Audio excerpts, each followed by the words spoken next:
আছে না, অসময়ের বন্ধু প্রকৃতই বন্ধু। বিদ্যাসাগরের জীবনের শেষ সময়টা ঠিক সেইভাবেই ঘটেছিল। বিদ্যাসাগরের জীবনের শেষ 20টা বছর ছিল নিতান্তই দুঃখে।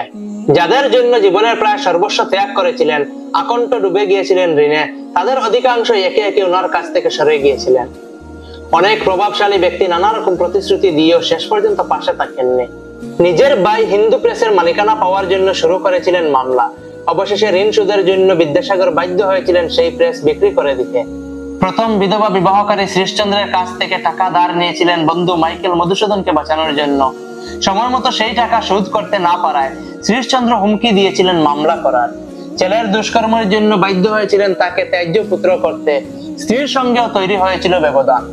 একটু শান্তিতে বাঁচার জন্য নিঃসঙ্গ বিদ্যাসাগর শেষ পর্যন্ত কলকাতার তথাকথিত ভদ্র সমাজ ত্যাগ করে বেছে নিয়েছিলেন কারমাটারের সাঁওতালদের সান্নিধ্য। একবার কলকাতার একজন ধনী ও প্রভাবশালী ব্যক্তি বিদ্যাসাগরকে বলেছিলেন, পণ্ডিত, তুমি আমাদের ছেড়ে চলে গেলে সাঁওতালদের কাছে, অশিক্ষিত সাঁওতালরাই কি তোমার এত প্রিয়?